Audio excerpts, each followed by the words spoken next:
आमीन। शालोम खुदा के लोगों, प्रेज द लॉर्ड। क्या मेरी आवाज आपको आती है?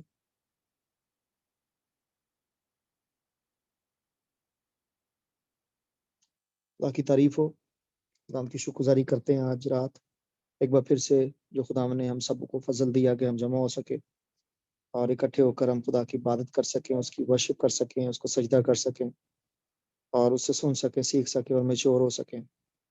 और स्कूल ऑफ प्रेइंग में हम डायमेंशन के अंदर हैं, फास्टिंग वाली सीजन के इन दिनों के एतबार से भी हमने इस टीचिंग को मुनासिब समझा कि हम सीखें।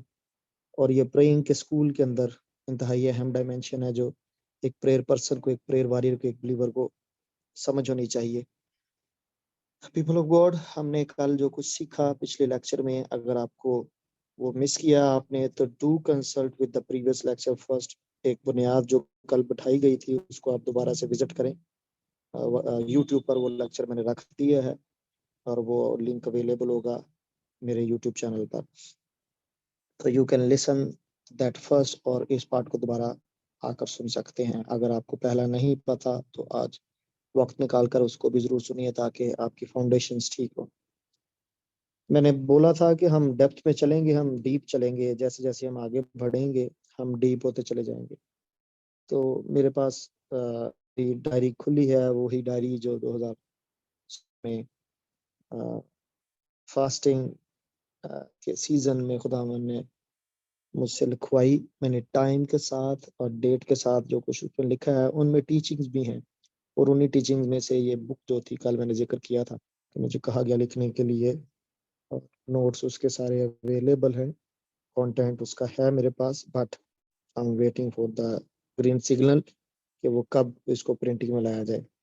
और उसी में से मैं कुछ जो जरूरी है वो जरूर आपको बता रहा हूँ, बाकी डिसिप्लिन उसमें डिटेल से लिख दिया जाएगा। तो आ, हम कल बात कर रहे थे कि फास्टिंग जो है वो कंट्रोल करना है फ्लैश को, और ना सिर्फ अपने फ्लैश को बल्कि बाहर से आने वाली फ्लैशली चीज़ों को भी जो आपके अंदर जाती हैं या डिज़ायर रखती हैं, आपकी बॉडी डिज़ायर रखती है, उसको कंट्रोल करना भी है। तो मेनली फास्टिंग जो वो है किलिंग, फ्लैश की किलिंग, ये सेक्रीफाइस, और इसके इम्पैक्ट्स, इसके इफेक्ट्स पैरेलल बहुत सारे हैं।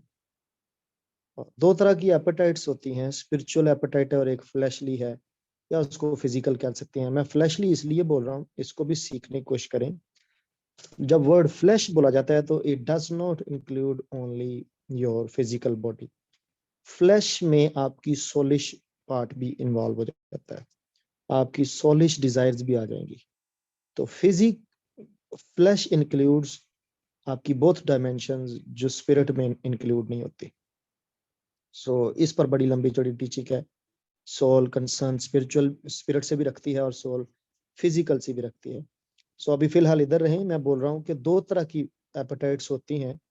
भूख होती है, एक स्पिरिचुअल हंगर जिसको बोलते हैं आप, स्पिरिचुअल हंगर कह लें, और एक फ्लैशली हंगर होती है। अब फ्लैशली हंगर के अंदर नेचुरल हंगर सिस्टम है हमारा जो हमारी बॉडी में आती है, और वो नेचुरल हंगर सिस्टम है। और फिर अगर आपका बॉडी जो है वो अगर स्पिरिट से कंट्रोल नहीं हो रहा, सोल से कंट्रोल हो रहा है, तो फिर उसमें आपकी ख्वाहिशात जिनमें वो जो ख्वाहिशात नहीं भी होनी चाहिए आपकी एज के अकॉर्डिंग या आपके टाइम के अकॉर्डिंग, वो भी ओवरवेलम आपको कर जाती हैं। इसीलिए पॉल लिखते हैं गलती खत में कि रूह के मुआफिक चलो, ना कि जिस्म की ख्वाहिशों को पूरा करो, क्योंकि एक जगह लिखते हैं वो कि रूह जिसम आप ख्वाहिश करता है। सो दीज ख्वाहिशात, ये डिजायर जो है ये हंगर्स हैं। अगर आपकी स्पिरिट ऊपर है तो स्पिरिचुअल हंगर और एपेटाइट जो है वो लीड करेगी आपकी बॉडी, और अगर आपकी आपकी सोल ऊपर है तो वो फिर आपके अंदर जो डिजायर्स आएंगी वो आपकी बॉडी को लीड करेंगे। अब फिर से सुनिए, कुछ लोगों ने अपनी सोल को भी स्पिरिट के साथ टाई अप किया होता है, यानी स्पिरिचुअली वो स्ट्रॉन्ग लोग होते हैं और उनकी सोल भी उनकी स्पिरिट की सुनती है, ना कि बॉडी की। ये भी एक डायमेंशन पे चली जाती है जहाँ पे वो लिखते हैं कि ए मेरी जान खुदा को मुबारक है, तो उसने वो डायमेंशन अपनी वो कंट्रोल की हुई। तो ये एक अलग टॉपिक है, शायद मुझे इस पर अभी बात नहीं करनी चाहिए थी, लेकिन चूंकि ये फास्टिंग के साथ थोड़ा सा रिलेटेड है इसलिए मैं आपको बता रहा हूँ। दो मेन मेन हंगर्स हैं, स्पिरिचुअल हंगर और फिर है आपकी फ्लैशली हंगर। अब फ्लैशली हंगर के अंदर आपकी एक तो फिजिकल हंगर है जो आपको भूख लगती है 3 टाइम, और इसी फ्लैश के अंदर फिर आपकी सोलिश हंगर्स आ जाती हैं जिनमें लालच आ जाता है जैसे, और जिनमें सेक्सुअल डिजायर्स आ जाती हैं बहुत सारी, और इसी तरह से और बहुत सारी एपेटाइट्स आ जाएंगी। आ, आप अगर ग्लोरी बहुत ही ज्यादा खुशामद हैं, मनपसंद खुशामद बड़ा फील करेगी, बाद जे कुछ करेगा, वो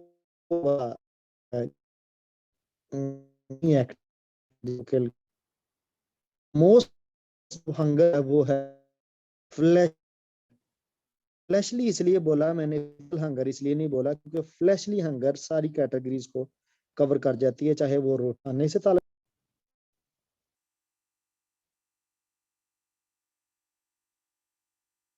तो किसी वजह से इंटरनेट का डिस्कनेक्शन हुआ है तो रिकॉर्डिंग जो है वो बंद हुई है, इसलिए मुझे सॉरी आपसे करना पड़ा है। सुनिए ध्यान से। तो आपको इनमें थोड़ा सा एक तो डिफरेंशिएशन करनी आनी चाहिए। ये डेंजरस वाली जो है वो है आपकी फ्लैशली हंगर। इसमें आपका फूड भी आपको फंसा सकता है, आपका बॉडी, आपकी डिजायर्स, आपकी ग्रीड, आपका सेल्फ आपको फंसा सकता है। तो आपने देखा कि सैटन भी आकर जब उसने देखा ना कि जीसस स्पिरिट में तो मेरे कंट्रोल में नहीं है, मेरे कब्जे में नहीं आने लगे, तो उसने आकर जीसस को फिर फ्लैश में आकर टेम्प्ट करने की कोशिश की, उसकी बॉडी में उसकी भूख को, आखिर को उसे भूख लगी तो वो आकर उसको टेम्प्ट करने लगा। तो यहाँ पर आप डेंजरस पार्ट जो देख रहे हैं वो है फ्लैश की हंगर, फ्लैश की एपेटाइट। इसको किल करना बड़ा काम, यही असाइनमेंट है। फास्टिंग में एक डायमेंशन ये है, फास्टिंग इसको किल करती है। अब सुने ध्यान से, अगर मुझसे आप डिसिप्लिन सीखेंगे कि फास्टिंग अगर मैं लॉन्ग फास्टिंग करना चाहूं तो मैं कितनी फास्टिंग करूं, तो मैं आपको कभी भी 3 दिन से ऊपर 72 घंटे से ऊपर आपको सजेस्ट नहीं करूंगा। 3 डेज फास्टिंग आस्तर के दौर में नजर आएगी आपको। 3 डेज फास्टिंग आपको जब साउल को होता है वो नजर आती है, जब यसूल इमाल की किताब 9वें बाब 9वीं आयत आपको पढ़ लीजिएगा, आस्तर की किताब में 4थे बाब की 16वीं आयत पढ़ लीजिएगा। तो ये 3 डेज से ऊपर ना जाए पानी के बगैर, विदाउट वाटर फास्टिंग की मैं बात कर रहा हूँ। हाँ, अगर आपने ऊपर जाना है 7 डेज 14 डेज तो शायद आप पानी के बगैर जा सकेंगे, लेकिन 3 डेज से ऊपर मैं आपको कभी रेफर नहीं करूंगा, अलाउ नहीं करूंगा। वो आगे आपकी कन्विक्शन है, खुदा आपको क्या कहते हैं। मैंने 7 दिन पानी और खाने के बगैर की हुई है, 7 डेज, लेकिन आपको ये अपनी अपनी तहरीक खुदा से क्रॉस चेक बारहा करनी पड़ेगी, वरना आप, मैं जॉनसन सुलेमान साहब को सुन रहा था तो बताते कहते हैं 11 दिन की मेरी ऐसे होगी फास्टिंग, बगैर पानी बगैर खाने के 11 दिन हो चुके थे उनको, और कहते मेरे स्टूल में से ब्लड आना शुरू हो गया, पखाने में से। सो वो दिस वन, जब तक के सुपर नेचुरल फास्टिंग खुदावंद की तरफ से आप पर एक्टिवेट नहीं होती। सुने, मूसा पर जो एक्टिवेट हुई थी वो सुपर नेचुरल फास्टिंग थी, जीसस पर जो एक्टिव हुई थी वो सुपर नेचुरल फास्टिंग थी। अब आपको पता है, मैं इसका आपको आपको बता सकता हूँ, गारंटी के साथ बता सकता हूँ, आपको रेफरेंस के साथ बता सकता हूँ कि जो मैं बात कर रहा हूँ मैं कलाम से कर रहा हूँ। पढ़ ले, मेरे साथ निकालिए खरूज की किताब और 34वें बाब की 28वीं। चले इस वाली को बाद में आप खुद पढ़ लीजिएगा, मैंने रेफरेंस बोल दिया, ये मूसा का है। बहरहाल जीसस का है, मैं आपको कॉन्टेक्स्ट में से आपको बताना चाहता हूँ कि जीसस ने क्या किया। सुपर नेचुरल फास्ट की मैं बात कर रहा हूँ। When it become super natural fast, तो इसका मतलब होता है कि खुदा आपको रोटी देना शुरू कर देता है, खुदा आपको फीड करना शुरू कर देता है। एलिया थैंक यू, अगर आपने वो कोट कर दिया, कॉपी कर दिया, थैंक यू। तो मत्ती की इंजील 4 बाब में 4थी आयत जो है वो वहां से हम पढ़ लेते हैं और आगे चीजें थोड़ी सी क्लियर हो जाएंगी। बल्कि दूसरी आयत से पढ़ते हैं, दूसरी तीसरी चौथी को। और यस्सु और 40 दिन और 40 दिन और 40 रात फाका के फाका करके आखिर को उसे भूख लगी। जिस वर्ष का मैं रात को जिक्र कर रहा था कल, आखिर को उसे भूख लगी। सो फाका किससे किया? रोटी से। कुछ लोग कमिटमेंट्स को फास्टिंग कहते हैं, ना कहिए, क्योंकि वो बाइबल में फास्टिंग इस तरह से नहीं है। बाइबल में फास्टिंग कमिटमेंट का नाम नहीं है। बाइबल में फास्टिंग खाना छोड़ने का, ऑब्स्टिनेंस फ्रॉम फूड और वाटर का नाम फास्टिंग है। कमिटमेंट्स का नाम नहीं फास्टिंग। कमिटमेंट्स ही हैं। सो सुनिए, फिर सुनिए। और 40 दिन और 40 रात फाका करके आखिर को उसे भूख लगी, और जमाने वाले ने पास आकर उससे कहा, अगर तू खुदा का बेटा है तो फरमा के ये पत्थर रोटियां बन जाएं। मैं एक दिन डायमेंशन इसकी सुन रहा था खुदा से, कि सेटन को ये डायमेंशन पता है कि हम अगर पत्थरों को कहें या यीशु अगर कहते तो पत्थर रोटियां बन सकते थे, इसलिए तो उसने बोला, वरना वो ऐसी बात ही क्यों करता जो जीसस कर नहीं सकते थे। फिर तो यीशु ने वहां से आजमाया ही नहीं था जाना। मेरी बात सुनिए ध्यान से। आजमाए आप वहां से जाते हैं जो आप कर सकते हैं। मिसाल के तौर पर यूसुफ को पोतीफर की बीवी जो है वो टेम्प्ट करती है, क्योंकि वो उस टाइम कर सकता था उसके साथ। Are you following me? Satan को पता था कि यीशु पत्थरों बना सकते हैं। ये एक डायमेंशन है सुपरनैचुरल की। और इवन ये भी यीशु मसीह ने बोला, अगर मैं गलत नहीं हूं तो वो अपने लिए, अब्राहम के लिए पत्थरों से भी औलाद पैदा कर सकता था। God can beyond your thinking, your thoughts even. Supernatural की अगर हम बात करें, अब वापस आते हैं इसी टॉपिक पे। और आजमाने वाले ने पास आकर उसे कहा कि अगर तू खुदा का बेटा तो फरमा के ये पत्थर रोटियां बन जाए। उसने जवाब कहा, लिखा है। तो का ये आंसर एक्चुअली ये वो डायमेंशन है जो मैं आपको टीच कर रहा हूं, सुपरनैचुरल वाली डायमेंशन, कि आदमी सिर्फ रोटी ही से जीता ना रहेगा, बल्कि हर बात से खुदा के मुंह से निकलती है। अब अगर आप पसंद करें तो आप खरूज 34वें बाब जो मैं बोल रहा था उसको भी पढ़ ही लें, ताकि जाते जाते आपको समझ। वो 40 दिन और 40 रात वहीं खुदा के पास रहा, और ना रोटी खाई ना पिया। और उसने, अब आपको समझ आई ये सुपरनैचुरल कैसे एक्टिवेट होती है। जब आपको खुदा से फीड मिलना शुरू हो जाए, इसे सुपरनैचुरल फास्टिंग बोलते हैं। यीशु एक्चुअली उसे आंसर कर रहे हैं कि खुदा के मुंह से निकलने वाली बातों से मैं ऑलरेडी फीड हूं, मैं फीड होता रहा हूं। सुपरनैचुरल फास्टिंग की मैं बात कर रहा हूं। फिर बॉडीली बात नहीं होती, स्पिरिचुअल बात होती है। जब सुपरनैचुरल की मैं बात करता हूं, फिर स्पिरिचुअल बात होती है। अगर एलिया खुदा की तरफ से भेजी हुई वो रोटी खाकर 40 दिन सरवाइव कर सकता है, जीसस कुड, मोसेस कुड। ये मैं फिजिकल की बात नहीं कर रहा। जो फास्टिंग हम करते हैं या जो फास्टिंग यहाँ पर हमें सिखाई गई है करने को, जिसको यीशु ने बोला कि जब तुम दुआ करो, जब तुम रोजा रखो, जब तुम खिरात करो, तो जब तुम में वो भी वर्ष भी चलते चलते मैं बोल दूं कि जब तुम का मतलब ये नहीं है। इसका मतलब अगर प्रेयर के साथ रख के उस फास्टिंग की टीचिंग यीशु दे रहे हैं, खिरात की टीचिंग दे रहे हैं, तो ये तीनों ही आपको करनी पड़ेंगी। जब तुम दुआ करो, इट्स मीन दुआ हमें कंपलसरी है बिलीवर्स को, तो दुआ ऑप्शनल नहीं है। जब कहा, ये नहीं कहा कि अगर तुम दुआ करो, तो जब तुम दुआ करो। तो अगले अगले ही पोर्शन में जब तुम रोजा रखो, तो जब का मतलब ये नहीं लिखा हुआ कि अगर तुम रोजा रखो। तो ये कंपलसरी डायमेंशन है बिलीवर्स की जिंदगियों में, जो कि नहीं है, गायब है। सो मैं सुपरनेचुरल फास्ट की बात कर रहा हूँ। खिरात भी दे, रोजा भी रखे, और दुआ भी। जैसे दुआ हम है स्कूल ऑफ प्रेयर में, मैंने इसलिए इसको टॉपिक को शुरू किया कि जैसे दुआ है हमें, वैसे फास्टिंग भी है। अब मैं वापस आता हूँ सुपरनेचुरल फास्टिंग पे। मैं बता रहा था किन किन की मोजिज की नजर आएगी आपको। आपको नजर आती है जीसस क्राइस्ट की, आपको एलिया की नजर आएगी, और फास्टिंग में वो चले जाते हैं एक्चुअली। और आपको उनके बाद आपको जोसेफ बाबलोला की मैंने बुक पढ़ी, उसमें वो 52 डेज के 53 डेज की फास्टिंग में चला गया वो माउंटेन पर। सुपरनेचुरल उसके ऊपर आ गई। जब आपको खुदा फीड करना शुरू कर देता, तो फिर आपकी डेथ नहीं होती। ये सुनिए ध्यान से, खुदा की फीडिंग कलाम आपके अंदर जाता जाएगा, जाता जाएगा। तो यही तो यीशु ने बोला कि आज तू भज इथों, रोटियां खवांदा फिरना मैनू, रोटियां मैनू रजवान लग गया, तू एडा वड्डा। यसु ने कहा, क्या कहा उसे भला?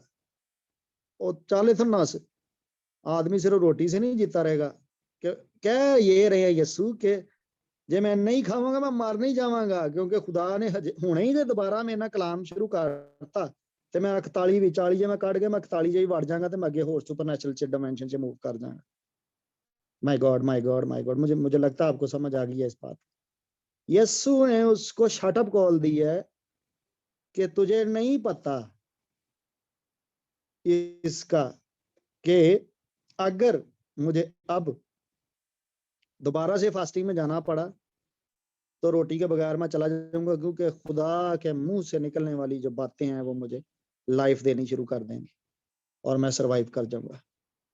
खुदा की तारीफ हो, मैं इससे ज्यादा इस पर नहीं अभी बोलूंगा, मैंने आगे और हवाला जात भी आपको देनी। अगर आपको समझ आ गई है that's good, otherwise you pray for this dimension के खुदा आपको सिखाएं और आपको लेकर चले इसके अंदर। इस्तिस्ना की किताब उसके 8वें बाब में और उसकी 3री आयत में मैं आपको लेकर चलूंगा। सो मैं प्रेफर कर रहा हूं कि 3 दिन के ऊपर मत जाइएगा, जो यूट्यूब पर भी सुन रहे हैं। लिखा है, और उसने तुझको आजिज किया भी और तुझको भूखा होने दिया, और वो मन जिसे ना तूने ना तेरे बाप दादा जानते थे, ना तू ना तेरे तेरे बाप दादा जानते थे, तुझको खिलाया ताकि तुझको सिखाए कि इंसान सिर्फ। अब आपको समझ आई है? अब आपको मेरी बात की समझ आई है? When you eat from God, तो फिर फिजिकल चाहे आपको रोटी तवे की पकी मिले ना, when you manna from God, when you receive from God, तो फिर आपको फिजिकल में डेथ नहीं हो सकती, वो सुपरनेचुरल में आपकी बॉडी चली गई है। फिर कि इंसान सिर्फ रोटी से जीता नहीं रहता, बल्कि हर बात से जो खुदावंद के मुंह से निकलती है। यही स्क्रिप्चर यीशु मसीह ने आगे चल के कोड किया। यीशु ने उसको एक्चुअली बोला कि वो मन मैंने खाया है जो खुदा के मुंह से निकलता। हालेलुया, खुदा की तारीफ। स्पिरिचुअल है वो, और वो फिजिकल में आपकी नीड पूरी कर सकता है। इसलिए जलाल की दौलत, पौल कहते हैं, जलाल की दौलत से तुम्हारी सब त्याजे जो है रफा की जाए।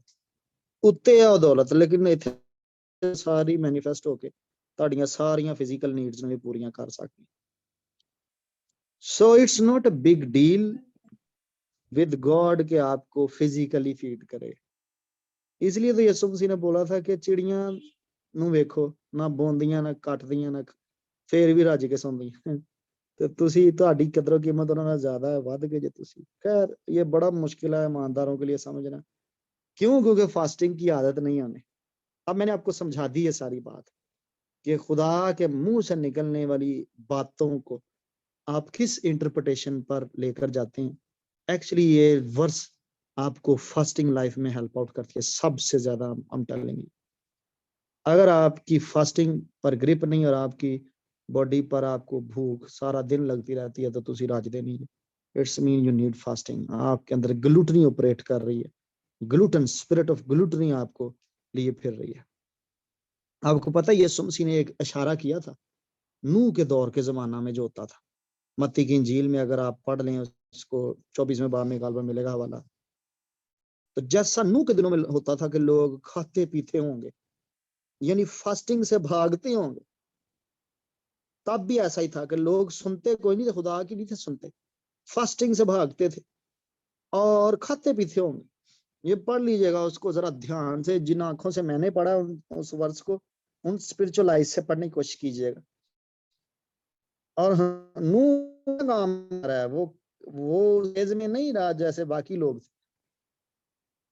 और वो क्या हुआ कि सैलाब आ गया, तूफान आ गया। खैर मैं इस वर्ष पे लाता हूँ आपको वापस, इस तरह 8:3 पर रहे। अब ध्यान सुने, फास्टिंग करती क्या है? फास्टिंग आपको आजिज करती है, मीक करती है, हम्बल करती है। सुने, और उसने तुझको आजिज किया कैसे?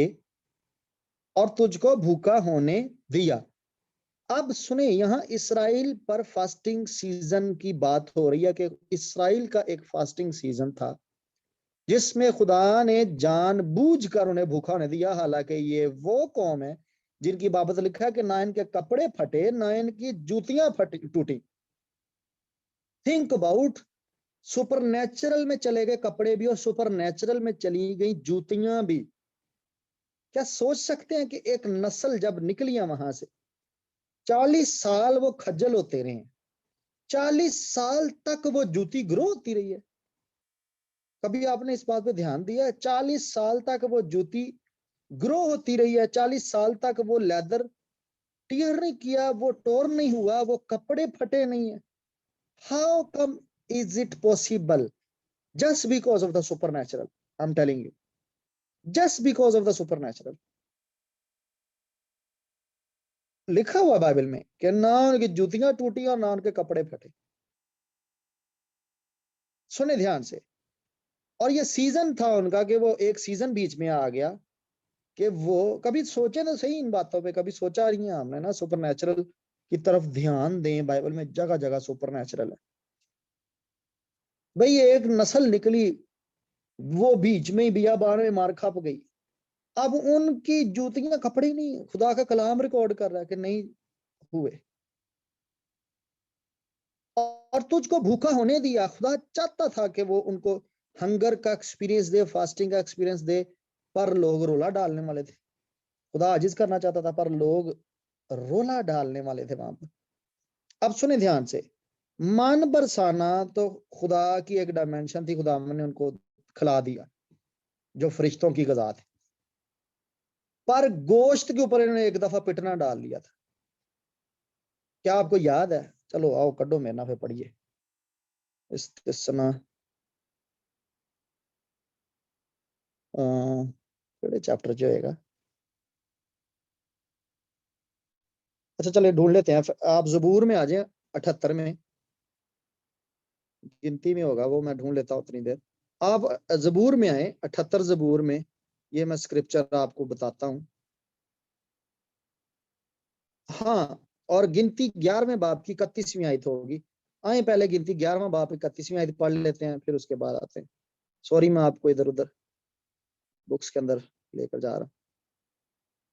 अब इससे ऊपर अगर आप पढ़े ना तो केड़ी आयत तो ਤੁਹਾਨੂੰ मैं चलो साबित कर दिया फिर हाँ हाँ हाँ हाँ हाँ हाँ हाँ हाँ हाँ। कौन सी आयत से बताऊं आपको? चलो जी, यहाँ से हम 11वें बाब की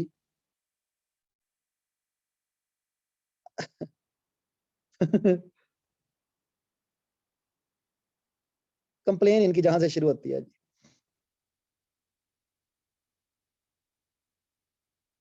इन्होंने मन खा लिया, खुदा की मर्जी थी उसमें।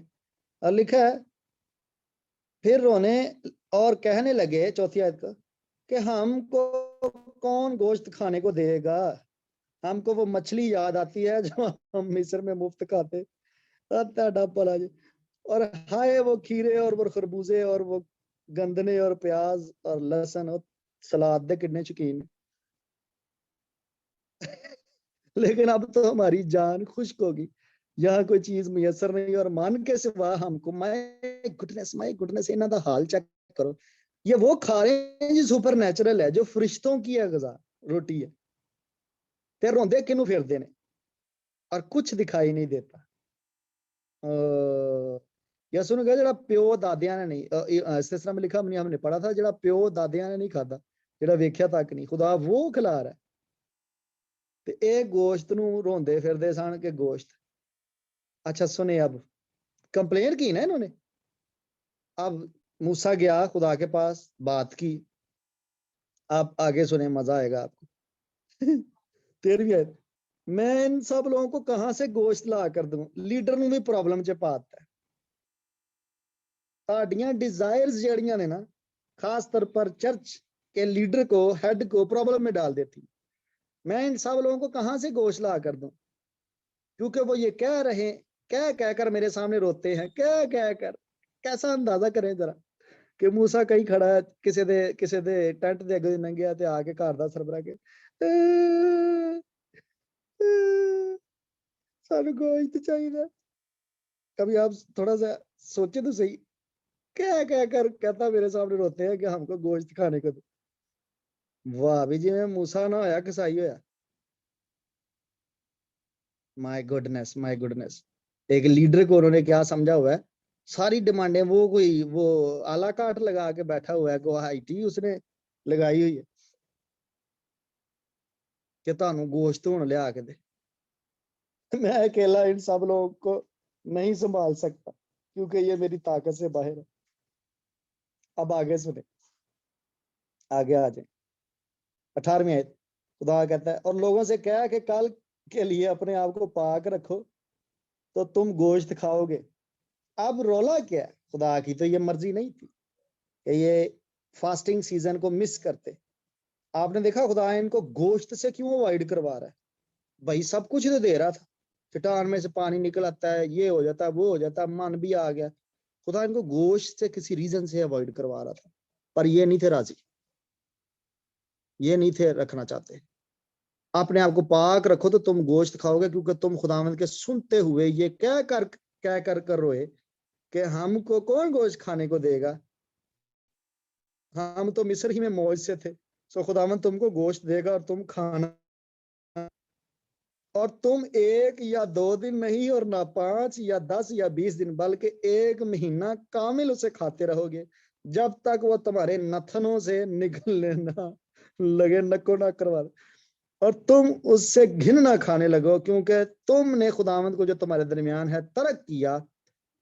सोचे जरा इस बात को, फास्टिंग सीजन को छोड़ने वाले खाऊ स्पिरिट के जो पोजेशन में है, वो खुदावंद को तर्क करते हैं, जो फास्टिंग को तर्क करते हैं, जो सीजन को तर्क करते हैं। खुदा करू आपको आवाज दे रहा हो कि फास्टिंग कर, तो तुसी जनाब मैनू ते अज दावत ते पीजे दी, मैनू ते अज मुफ्त मिलना सी, मैं ते अज मुफ्त जिंगर खाना सी, बर्गर शवारमा, ते मैं हुण फास्टिंग कर लावां। अच्छा खुदावंद सॉरी, कल कर लांगा, या मैं जिंगर तो बाद कर लेना, क्योंकि तुमने खुदावंद को जो तुम्हारे दरमियान है तर्क किया, और उसके सामने ये कह कर रोए कि हम मिस्र से क्यों निकल आए।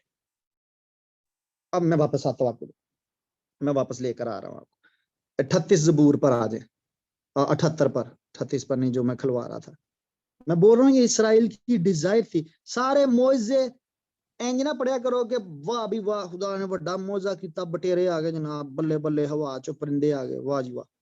और ये खुदा की डिजायर थी नहीं। कई मोजे वैसे ही रोपिट के खुदा को मजबूर करके ले लेते हैं, खुदा की उसमें मर्जी नहीं होती। खुदा की डिजायर थी कि वो फास्टिंग में जाते और हम्बल होते। उसने आसमान पर, 26वें आयत पढ़ रहा हूँ 78वें जबूर की, उसने आसमान में पुरवा चलाई और अपनी कुदरत से धकना बहाई, और उसने उन पर गोश्त को खाक की मानद बरसाया और परिंदों को समुद्र की रेत की मानद, थिंक अबाउट रेत दी मानद, जिनको उसने उनके खैमागाह में उनके मस्कनों के आसपास गिराया। बस वो खाकर आसपास गिराया गिराया, फड़े नहीं, जाल नहीं पाए उन्होंने, खुद ही डिगना शुरू हो गया। बस वो खाकर खूब शेर हुए, और उसने उनकी ख्वाहिश पूरी की। किन की? अपनी नहीं, मूसा की नहीं, उनकी ख्वाहिश पूरी की। नो थिंक अबाउट कि तुसी इस स्क्रिप्चर ਨੂੰ ਚੁੱਕ ਕੇ, अगर तुसी सियाको सबाक नहीं जानते ਤੇ ਤੁਸੀਂ ਇਸ ਸਕ੍ਰਿਪਚਰ ਨੂੰ ਚੁੱਕ ਕੇ ਇੰਜ ਵੀ ਚਰਚੇ ਸੁਣਾ ਸਕਦੇ ਜੇ ਜੀ, ख्वाहिश रखो खुदा दे हजूर ਤੇ ਤੁਹਾਡੀਆਂ ख्वाहिशां भी पूरियां करेगा खुदा। No, if you are not a good theologian, if you are not a good student of the Bible, तो आपको ये नहीं पता कि इस रेफरेंस के पीछे उन्होंने रोना पिटना डाला हुआ था, और खुदा की हरगिज मर्जी नहीं थी। मैंने आपको कॉन्टेक्स्ट में जाके पढ़वाया। This miracle was not the desire of God. लिखा 30वीं आयत फिर पढ़ें, वो अपनी ख्वाहिश से बाज ना आए। This was not God's desire. बहुत सारी चीजें आपके पास खुदा की मर्जी में नहीं है, और बहुत सारी चीजें जो आप मांगते हैं वो खुदा की मर्जी में नहीं होती। I am very much concern about my self. Even जब मैं फास्टिंग टीच कर रहा हूं तो मुझे भी पता है कि किन किन चीजों को मुझे खुदा से कंसल्ट करना है और किन चीजों को नहीं करना। या जो चीजें ऑलरेडी हमें ओपन है, मैं ये नहीं कह रहा कि गोश्त ना खाओ, खाएं, प्रोटीन है, पर प्रोटीन दालों में भी है, प्रोटीन दलिये में भी है, प्रोटीन रोटी में भी है, प्रोटीन दूध दही में भी है। अगर आप छोड़कर, गोश्त छोड़कर कुछ दिन फास्टिंग कर सकते हैं तो करके देखें, आपके ड्रीम्स एक्टिव हो जाएंगे। मैं आपको बताऊं, ड्रीम किलर होते हैं ये जो ये मीट होता है। जो आपको पता है डैनियल ने क्यों छोड़ा? क्योंकि वो ड्रीमर था, वो ड्रीमर था। और फास्टिंग करने वाले वो अपनी ख्वाहिश से बाज ना आए, और उनका खाना उनके मुंह ही में था, उनका खाना उनके मुंह ही में था कि खुदा का गजब उन पर टूट पड़ा। ਅੱਗੇ ਹੁਣ ਤੁਹਾਨੂੰ ਆਪਣੀ ਸਟੋਰੀ ਅੱਗੇ ਪੜ ਲੈਣਾ, ਮੈਂ ਸਿਰਫ ਇਹਨਾਂ ਦੱਸ ਰਿਹਾ कि फास्टिंग सीजन अपना डिसर्न करना सीखो। Season of fasting as a family भी खुदा आपके ऊपर भेजेगा, एज ए चर्च भी भेजेगा, एज एन इंडिविजुअल भी भेजेगा, और आपकी डिजायर जो है वो खुदा मार कर आपको आजिज करना चाहता है। आपको पता है बपतिस्मे के बाद, पानी के बपतिस्मे के बाद यीशु ने पहला जो स्क्रिप्चर कोड किया वो यही था कि इंसान सिर्फ, आदमी सिर्फ रोटी से नहीं जीता रहेगा। माय गॉड, पहला स्क्रिप्चर यीशु ने जो रिकॉर्डेड है बाइबल में। अब सेटन जब आया उन्हें आजमाने के लिए, तो आपका जो, आपका निशान तो आसमान पर दूध और शहद की नदियां और वो मुल्क मौदा होना चाहिए, ना कि जमीन ते तुसी खाऊ बन के रोज ही तुसी हफ्ते च 4 वारी तुहां जिंगर खाना ही खाना है। It's a gluten spirit in you, जो खाऊ स्पिरिट होती है। ये मैं बताता हूँ, ये खाऊ जो स्पिरिट होती है, या ये आपके वसीले से फीड होती रहती है, या ये आपको खा जाती है। बहुत मोटे लोग सम टाइम जब उनको मिनिस्टर किया जाता है तो कई दफा ऐसे होता है कि उनके अंदर डिमन होती है ग्लूटनी की, बहुत खाने वाले जो होते हैं। और सम टाइम बहुत जो सोकड़े के शिकार होते हैं वो भी ग्लूटनी की स्पिरिट उनके अंदर से निकलती है। मैं बोल रहा हूँ सम टाइम, ये ना कहना कि हुण घर दे जीआं दे उत्ते तुहाडी नजर होए किहड़ा मोटा है किहड़ा पतला है, ओ इहदे विच ते बदरू होनी है, हुण ये ना कहना शुरू कर देना। मैं ये नहीं हरगिज कह रहा। कई दफा आपकी नॉन डिसिप्लिन की वजह से, कई दफा आपकी बुरी सोने की और खाने पीने की आदतों की वजह से आप पर बॉडी के इफेक्ट्स चेंज हो जाते हैं। खैर, मैं अभी आपको शायद यहाँ पर रोक दूं क्योंकि ये लंबा होता जा रहा है आज का सेशन जो है। तो हम सीख रहे थे कि अपने सीजन को डिसर्न करें। अभी बहुत कुछ है इस पर जो मैं आपको बता सकता हूँ या बताऊंगा अगले सीजन्स में। तो इधर ही रुक जाते हैं आज के दिन, और फिर हम इस पर फर्दर आगे चलेंगे। और खुदा आपको बरकत दे इस टीचिंग के वसीला से। अगर आपने कुछ सीखा है तो जरूर दूसरों के साथ शेयर कीजिए, और ख़ास तौर पर यूट्यूब चैनल को जरूर लोगों तक पहुंचाइए, क्योंकि लोग फास्टिंग पता नहीं किस तरीके से करने की कोशिश कर रहे हैं, और ये वो रोज़ा नहीं है जो खुदा को खुश करता है। माय गॉड, अभी हमने इसकी और बहुत सारी डायमेंशन सीखनी है, और हम इस पर बातें करेंगे और कलाम में से निकाल कर रेफरेंसेस सीखेंगे और रेवलेशंस भी देखेंगे। खुदा आपको बरकत दे, खुदा आपको महफूज रखे। मैं गॉड ब्लेस यू। अब आप कोई ज़बूर निकालेंगे और कोई दुआ करेंगे। चले फास्टिंग के रिलेटेड ही कोई मैं ज़बूर आपको देता हूँ, और उस पर आप अगर आप दुआ करना शुरू करें फास्टिंग के रिलेटेड ही, मैं कोई ज़बूर अगर आपको दूं तो ज़बूर